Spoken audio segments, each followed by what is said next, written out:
அனைவருக்கும் இன்னைக்கு ரம்ஜான் நல்வாழ்த்துக்கள். முதல்ல அரிசியை ஒரு கப்பளவு ஊற வச்சுக்கோம். அப்புறமேல் வெங்காயம் ஹாஃப் ஸ்லைஸாக கட் பண்ணி வச்சுக்கோங்க. ஹாஃப் ஸ்லைஸ் அப்போ தான் நல்லா பொரிஞ்சு வரும். அதனால் நல்லா ஹாஃப் ஸ்லைஸாக கட் பண்ணிக்கோங்க. அப்புறம் கொத்தமல்லி இலை, புதினா, கருவேப்பிலை வச்சுக்கோங்க. அப்புறம் இஞ்சி பூண்டு விழுது நம்ம அரைச்சி குத்திக்கலாம். வாங்க குத்துவோம். நான் இப்போ இஞ்சி பூண்டு விழுது அரைச்சிக்கிட்டு இருக்கேன். அது அரைகிற வரைக்கும்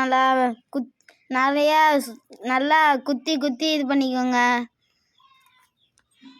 அது நல்லா ஆகட்டும். நம்ம இப்போ தக்காளி கட் பண்ணிக்கலாம். தக்காளி இப்படி கட் பண்ணுங்கள், அப்போ தான் நல்லா வரும். அப்புறம் சிக்கனில் கோடு போட்டுக்கோங்க. சிக்கன் ஸ்லைஸாக கோடு போட்டுக்கோங்க.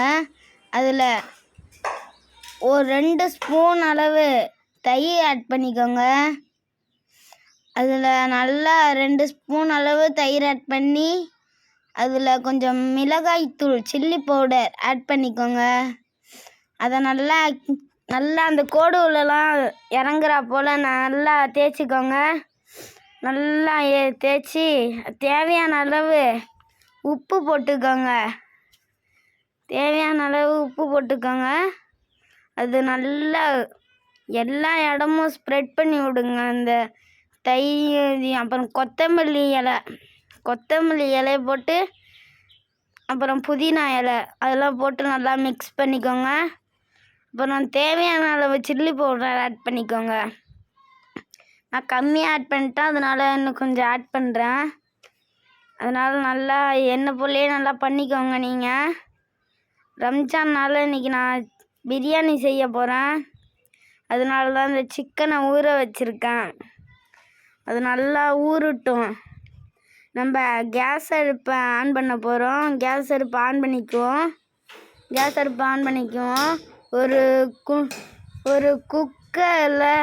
ஒரு குக்கரில் எண்ணெய் ஊற்றிக்கலாம். அது நல்லா கொதிக்கிட்டோம். அந்த நம்ம எண்ணெய் ஊற்றின பிறகு அது நல்லா கொதிக்கிட்டோம். அப்புறம் பிரியாணி இலை, கிராம்பு, சோம்பு, பட்டை எல்லாத்தையும் அது உள்ளே போட்டுடலாம். அது எல்லாத்தையும் போட்ட பிறகு அது நல்லா கொதிக்கட்டும். அப்புறம் வெங்காயத்தை எடுத்து அது உள்ளே போட்டுருங்க. அது நல்லா கிண்டிக்கோங்க. இப்போ வெங்காயம் போட்டுக்கோங்க. நீங்கள் வெங்காயம் போட்டு அது நல்லா ப்ரௌன் ஆகணும். அது போல் நல்லா கிண்டிக்கிட்டே இருங்க. அது நல்லா ப்ரௌன் ஆகட்டும். அது வரைக்கும் அதை கிண்டுங்க. அடி பிடிச்சிரும். கிண்டுங்க நல்லா. எண்ணெய் போலே பண்ணுங்க. அப்புறம் நெய் எடுத்து ஊற்றிக்கோங்க. நெய் இருக்குல்ல, அதை எடுத்து ஊற்றிக்கோங்க. அதை ஊற்றி நல்லா கிண்டிக்கோங்க. அப்புறம் அதுதான் அந்த வெங்காயத்துலலாம் நல்லா ப்ரௌன் ஆகணும். அது போல் நல்லா கிண்டணும்.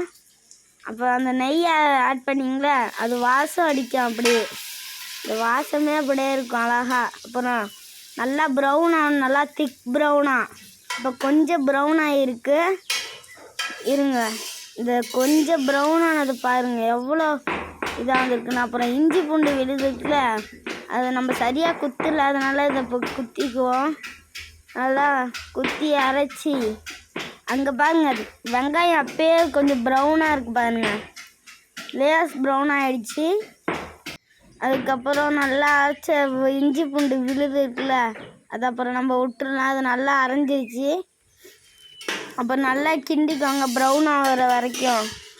இன்னும் ப்ரௌன் ஆகலை. இன்னும் வெங்காயம் அது ப்ரௌன் ஆகிடுச்சி.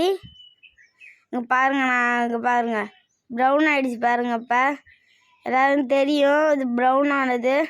லேஸ் ப்ரௌனாக தான் இருக்குது, இன்னும் ப்ரௌன் ஆகலை. பாருங்கள், லேஸ் ப்ரௌன் ஆகிருக்கு. இது போல் ஆனவுடனே நல்லா கிண்டி விட்டுக்கோங்க. அப்புறம் இப்போ திக் ப்ரௌன் ஆகிடுச்சி. எல்லாருக்குமே தெரியும்.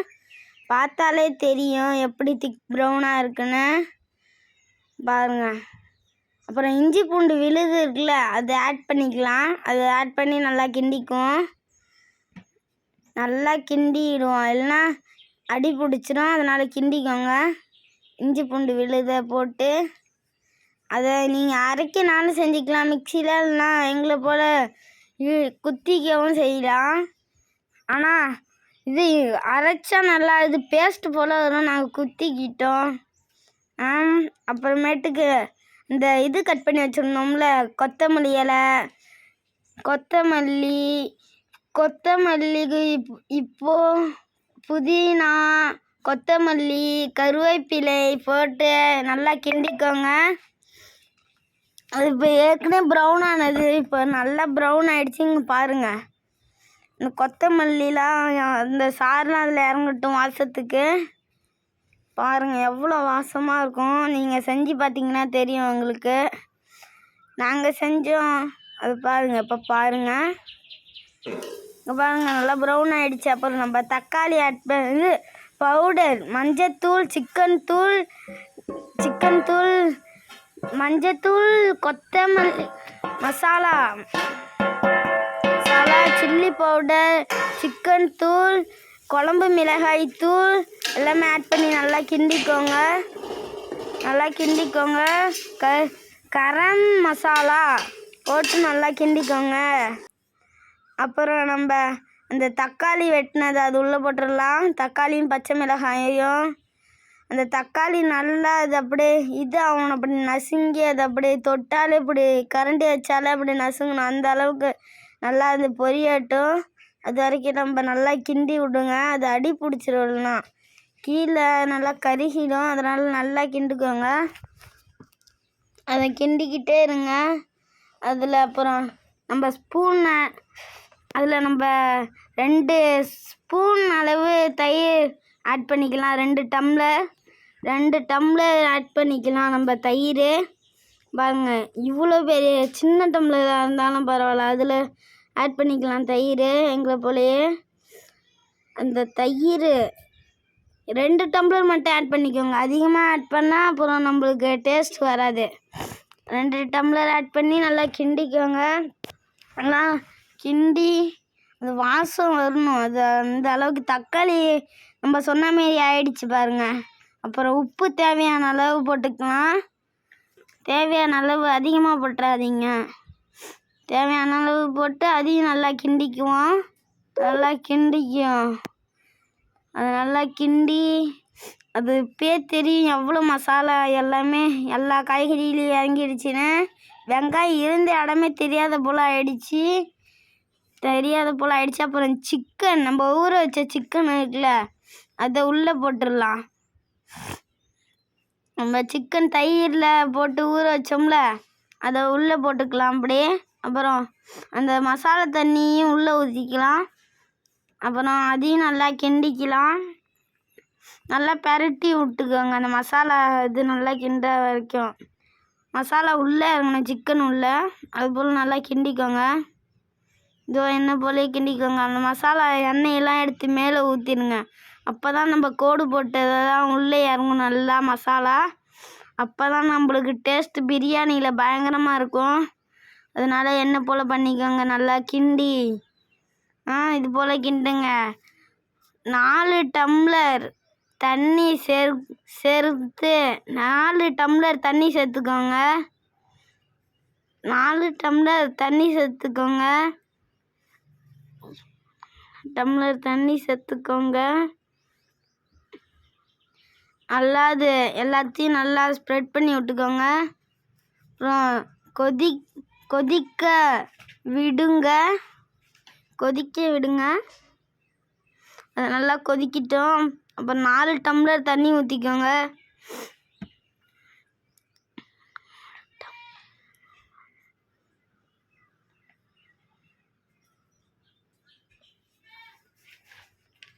நம்ம 4 டம்ளர் தண்ணி ஊற்றியாச்சு.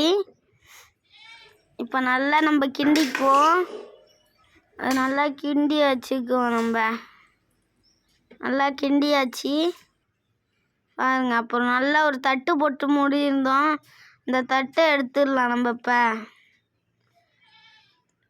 தட்டை பொறுமையாக எடுங்க, கையை சுட்டுக்காதீங்க. அப்புறம் லெமன் விதையெல்லாம் எடுத்துட்டு ஒரு 1/2 லெமன் ஊற்றிக்கோங்க. ஒரு லெமனில் பாதி கட் பண்ணி பாதி மட்டும் ஊற்றிக்கோங்க. பாதி ஊற்றி அதை நல்லா கிண்டி விட்டுக்கோங்க. அந்த லெமன் எல்லா இடத்துக்கும் பரவுறா போல் நல்லா கிண்டி நல்லா கிண்டுங்க. அங்கே பாருங்கள், எல்லா மசாலாவும் கலந்து எவ்வளோ சூப்பராக வந்திருக்குன்னு. உப்பு இருக்கான்னு பார்த்துக்குவாங்க. உப்புலாம் இருக்குது. நல்லா தேவையான அளவு தான் இருக்குது உப்பு. பாருங்கள், உப்பு செம்மையாக டேஸ்ட்டாக இருக்குது. அந்த இது இன்னும் கொதிக்கணும், மசாலா இன்னும் கொதிக்கலை. சிக்கனும் வேகணும், அது நல்லா வேகட்டும். வேகுன உடனே வெந்த பிறகு அப்புறம் அரிசி நம்ம கழுவி வச்சுருந்தோம்ல, ஊற வச்சு கழுவி, அதை தண்ணி இல்லாமல் வடித்து போட்டுக்கோங்க அரிசி. அது உள்ள ஒரே இடத்துல போடாதீங்க, இது எல்லாத்தையும் ஸ்ப்ரெட் பண்ணி எல்லா இடத்துக்கும் போட்டு விடுங்க. அது நல்லா மசாலாலாம் இறங்கும், அது அப்படி போடுங்க. அது அப்புறம் கரண்டி வச்சு கிண்டிக்கலாம். கரண்டி வச்சு இது போட்ட உடனே, அரிசி போட்ட உடனே நல்லா கிண்டிக்கோங்க. அப்புறம் நல்லா அரிசியில் மசாலா இறங்குற மாதிரி நல்லா கிண்டிக்கோங்க. என்ன போல நல்லா கிண்டிக்கோங்க. அப்புறம் குக்கர் மூடியை வச்சு அதை மூடிக்கோங்க. குக்கர் மூடியை வச்சு அது நல்லா மூடணும். அதில் 3 விசில் வரணும். அது வரைக்கும் நம்ம அதை வச்சிடணும். தயிர் பச்சடி நம்ம செய்யறதுக்கு நம்ம வெள்ளரிக்காய், வெங்காயம், பச்சை மிளகாய் அதை கட் பண்ணி தயிருக்கு போடுறதுக்கு நம்ம கட் பண்ணலாம். இது போல் சின்ன சின்னதாக போட்டுக்கோங்க. 2 கரண்டி தயிர் போட்டுக்கோங்க. தயிர் ஊற்றிக்கோங்க. 3 கரண்டி ஊற்றிக்கோங்க. 3 கரண்டி ஊற்றி நல்லா கிண்டிக்கோங்க. அப்புறம் உப்பு போட்டுக்கோங்க, தேவையான அளவு.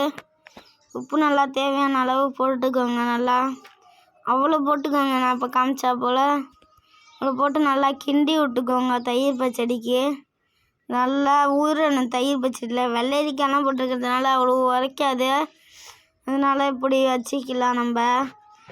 நம்மளுக்கு காரம் அதிகமாக இருந்தாலும் இது காரத்தை எடுத்து தராது. அதனால தான் தயிர் பச்சடி அதனால் டேஸ்ட்டாகவும் இருக்கும். நம்ம இப்போ பிரியாணியை திறந்தாச்சு, பாருங்கள் எப்படி வெங்காயம் ப்ரௌன் ஆனது எப்படி மேலே நிற்கிதுன்னு பாருங்கள். எவ்வளோ அழகாக இருக்குன்னு பாருங்கள். எவ்வளோ சிக்கன் லெக் பீஸ்லாம் நல்லா வெந்திருக்கு பாருங்கள். பார்த்தாலே தெரியும் நல்லா வெந்திருக்கிறது. நம்ம இப்போ தட்டில் ட்ரான்ஸ்ஃபர் பண்ணிக்கலாம் அந்த பிரியாணியை. அங்கே அப்படியே ஆவி பறக்குது, வாசமே பயங்கரமாக இருக்குது. நம்ம போட்ட மசாலாலாம் எவ்வளோ கலராக இருக்குது பாருங்க, பார்த்தாலே தெரியும் உங்களுக்கு. நீங்கள் பண்ணி பார்த்தீங்கன்னா கண்டிப்பாக இது போல் ரம்ஜான் நாளில் நீங்கள் கண்டிப்பாக ட்ரை பண்ணி பாருங்கள். செம்ம ஒரு டிஃப்ரெண்ட்டாக இருக்கும். இந்த பிரியாணி நல்லா டேஸ்ட்டாகவும் இருக்கும். நீங்கள் இதை போல் பண்ணி பாருங்கள். அப்புறம் தயிர் பச்சடி நம்ம எடுத்து வச்சுக்கலாம். நம்ம செஞ்ச தயிர் பச்சடியை அதையும் எடுத்து தட்டில் ட்ரான்ஸ்ஃபர் பண்ணிக்கலாம். அந்த தயிர் பச்சடியை நம்ம தயிர் பச்சடி 1 கரண்டி அளவு போட்டுக்கோங்க, அது மேலே போடாதீங்க. தயிர் பாருங்க எவ்வளோ நம்ம வீட்டிலே செஞ்ச தயிர் இது. அதனால தான் இது வீட்டில் தயிர் பச்சடிக்காக வச்சுருக்காங்க. பாருங்கள் செம்ம டேஸ்ட்டாக இருக்குது, செம்ம டேஸ்ட்டாக இருக்குது. சிக்கன் லெக் பீஸ்லாம் நல்லா வெந்திருக்கு. தயிர் பச்சடியோடு சாப்பிட செம்ம டேஸ்ட்டாக இருக்குது, சரியான டேஸ்ட்டாக இருக்குது நண்பர்களே. நீங்கள் கண்டிப்பாக இது போல் சாப்பிட்டு பார்த்துட்டு உங்களுக்கு கமெண்டில் அனுப்பிவிடுங்க. கண்டிப்பாக சப்ஸ்கிரைப் பண்ணுங்க, பெல் ஐக்கனை தட்டி விடுங்க. மறக்காமல் செஞ்சுட்டு நம்ம வீடியோ லிங்க்கில் அனுப்பி விடுங்க. சூப்பர்.